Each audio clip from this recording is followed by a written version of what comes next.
Gazeta Esportiva começa falando do supercampeão Coringão, que na despedida do Brasileirão entrou em campo com uma equipe cheia de reservas e perdeu do Sport por 1-0. O resultado evitou a queda da equipe pernambucana para a segunda divisão. Veja o gol. Na Ilha do Retiro, André marcou o gol solitário que garantiu a vitória ao Sport diante do Corinthians. 1-0, placar final. Com os 3 pontos, o Leão subiu 2 posições, se livrou do rebaixamento e ainda pode conseguir uma vaga na Copa Sul-Americana, caso o Flamengo conquiste o torneio continental. O time do Sport é um time muito bom, né? Mas muitas vezes as coisas não encaixam durante o ano, acontece, faz parte, mas pelo elenco que tem, não era para chegar na última rodada precisando de um resultado. Mas futebol é assim. Então, o campeonato vem, o resultado não vem, daqui um pouquinho troca de comando, a gente sabe que isso não é legal, muitas vezes é positivo e outras vezes não é, né, durante o ano, mas agora o Daniel pegou essa parte final, 3 vitórias, foi isso, agora os últimos 3 jogos, né, fez por merecer permanecer na primeira divisão. Sou muito realista do momento do Corinthians, sabe que financeiramente não está nos devendo nada, tudo em dia, mas a gente sabe que não tem dinheiro para buscá-los. A minha ideia é equilibrar bastante a equipe, fazer uma equipe bastante forte, então a nossa busca vai ser dentro de uma realidade do Corinthians. Grande noite para você que acompanha o Gazeta Esportiva, sem dúvida, né? Não tem como não projetar 2018. O Corinthians deve trazer jogadores que se destacaram no Campeonato Brasileiro. Nenhum grande figurão, nenhum nome de que contratação, nenhum Ronaldo Fenômeno, digamos assim, nem Alexandre Pato. Mas deve trazer reforços pontuais para ajustar o time, equilibrar um pouco mais o time. São alguns nomes um pouco mais modestos, fala-se em Jano Dutra, fala-se, enfim, em algum jogador para a zaga, por exemplo, Marlon da Ponte Preta, nada demais. Mas o Corinthians, já mantendo a base, já é o suficiente para, pelo menos, ter uma expectativa de um bom trabalho em 2018. Perdeu 2 peças importantes, para a lateral esquerda e para a zaga, o Corinthians vai precisar de nomes bons, né, nomes de respeito, e as demais posições, mais ajustes mesmo.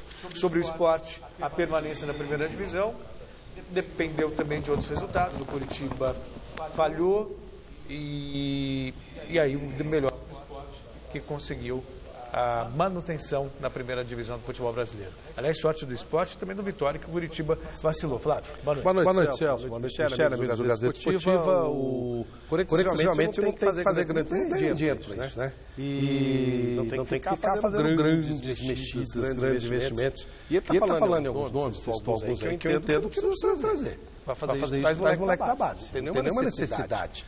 Talvez você contratando um jogador, ou 2. Um zagueiro e um lateral. Sim, mas jogadores bons. Para trazer mais ou menos, deixa jogar o cara na base, deixa jogar o moleque na base. Porque não tem muito sentido isso, né? Se você tem alguém, mais ou menos, que pode virar um grande jogador, você vai trazer um mais ou menos que seguramente não virará um grande jogador, não vai pagar por isso? Besteira. Não perder jogadores já é um grande negócio. O Arana fez um grande primeiro turno e depois do segundo turno não fez nada. Horrível. Inclusive atrapalhou o Corinthians em muitos jogos. Então o Corinthians já jogou sem lateral esquerdo no segundo turno. Aí esse menino que jogou ontem... Marcel. Como é? Marcel, desculpa. Eu estou com o Michael na cabeça. Eles começaram juntos. Então, o Marcel, ele vai bem na lateral esquerda. Ele não é lateral esquerdo de origem, mas dá para quebrar o galho. Melhor que trazer um lateral meia boca, deixa o menino jogar lá e vai se acertando. E no mais, realmente, é reposição, uma outra reposição. Não tem muito que ficar mexendo, não. Quanto mais mexe, pior é. O time do Corinthians, ele é um time. Ajustado. Então, e aí, se você mexe muito, você desajusta, né? Claro. É uma maneira de você perder o equilíbrio que foi obtido, até surpreendendo o próprio técnico Carille, né? Ele não achou que a coisa ia virar tão bem. Ganhou o campeonato merecidamente e o Sport quase caiu com essa experiência. Vanderlei Luxemburgo, olha o que quase deu aí, ó. Você salvou. E é um time com uma tremenda estrutura. Ainda bem que não caiu, é bem estruturado. Legal que o Nordeste manteve Bahia, Vitória, o Ceará entrou e agora o Sport. Acho muito bom. O Nordeste é legal, é gostoso, é muito público, Brasil, né? Então é legal que eles estejam por lá. Vai faltar alguém na região central, né? O centro do Brasil não tem. Não tem Goiás. Goiás poderia ter subido, tem boa estrutura, mas não está conseguindo. E o Norte tem só aquela empada daquele coronel, não sei das quantas, que de vez em quando vira presidente da CBF, mas aí não adianta nada, ele não ajuda em nada o futebol e infelizmente o que tem o Remo, que é importante, que é forte, Paysandu, infelizmente fica mais do que eles ficam fazendo esquema com esse coronel não sei das quantas, que de vez em quando vira presidente da CBF. E olha, A nossa enquete de hoje está muito legal. A gente quer saber o seguinte: qual foi a melhor equipe do Brasil em 2017? Foi o Grêmio, campeão da Libertadores? Foi o Corinthians, campeão brasileiro? Ou quem apresentou o melhor futebol foi o Cruzeiro, campeão da Copa do Brasil? Para acessar, site gazetesportiva.com. Resultado a gente mostra no final do programa. E aí, Celso? Poxa, você sabe que... Você misturou tudo, né? Foi bom. Misturou tudo. Mas assim, qual desses títulos vai render mais a quem venceu? Então, por exemplo, o Grêmio agora vai disputar o Mundial. Tá, mas para saber quem foi melhor ou qual título vai render sei lá. mais? Não, quem é o melhor time do Brasil. Por exemplo, quem ganha a Copa do Brasil... Não, se seguir essa lógica, não tem nem dúvida. É o Grêmio ganhou o principal torneio. Isso, o principal torneio. Mas isso não significa que seja necessariamente melhor. Eu acho que a pergunta é, qual foi a melhor equipe do Brasil em 2017? Do Brasil 2017. Eu vou ficar com o Corinthians. Vou explicar por quê. Ganhou o Campeonato Paulista, que ninguém dava muita coisa. Ganhou o Campeonato Brasileiro com um primeiro turno histórico. Enfrentou o Grêmio em 2 jogos e não tinha essa desculpa do Grêmio com o time reserva. Tá. O Grêmio jogou com um time melhor em Porto Alegre e jogou aqui também e não conseguiu ganhar do Corinthians. E o Corinthians, apesar de todos os problemas, de todo o segundo turno que caiu, terminou com 9 pontos. Uma vantagem maior que ele conseguiu no primeiro turno, que foi histórico. Então, para mim, o Corinthians foi a melhor equipe do Brasil em 2017. E aí, Flávio? Para mim também, Corinthians. Melhor foi o Corinthians. E o meu segundo colocado é o Cruzeiro. Estou falando em termos de futebol como um todo.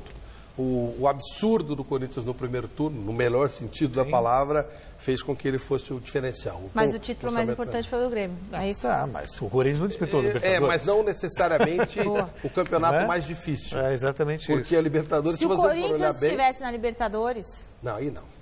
Não é especialidade da casa. Não dá para falar cedo. Não. O Corinthians na Libertadores não é especialidade da casa. Ele ganharia de novo o brasileiro se ele estivesse na Libertadores. Bom, o Corinthians foi punido com a perda do mando de campo de um jogo por causa do uso de sinalizadores no confronto que definiu a conquista do título do Campeonato Brasileiro quando o Timão venceu o Fluminense na Arena em Itaquera por 3-1. O Superior Tribunal de Justiça Desportiva também decidiu aplicar uma multa de R$50 mil ao clube. De acordo com o Código Brasileiro de Justiça Desportiva, o Corinthians terá de cumprir a punição no primeiro jogo como mandante em uma competição organizada pela CBF. Desculpa, que eu realmente não consigo entender. Você chega lá para fazer um jogo no Corinthians, você tem que abrir a sua bolsa. Mesmo sendo jornalista, tem que abrir sua bolsa para que segurança dê uma olhada, tal, ver o que tem. Quer dizer, jornalista, ninguém vai tirar nada no gramado, está lá para trabalhar. Pois revistam as bolsas de quem entra para trabalhar e não revista torcedor que entra com sinalizador e aí paga multa, perde mando de campo. O Corinthians tem que ser punido. Porque é claro que o Corinthians é coautor disso. Eu não consigo entender, eu não consigo entender a lógica disso. O Corinthians é coautor disso, então é óbvio. O Corinthians ajudou, facilitou, portanto, tá ok. E eu não gosto desses tribunais, acho que eles são políticos, não tenho o menor respeito por eles. Não sei para onde vai esses 50 mil da multa, que é outra coisa que eu gostaria muito de saber o que se faz com esse dinheiro, né? Mas... eu gostei, tem que punir, tem que fazer isso aí, meu.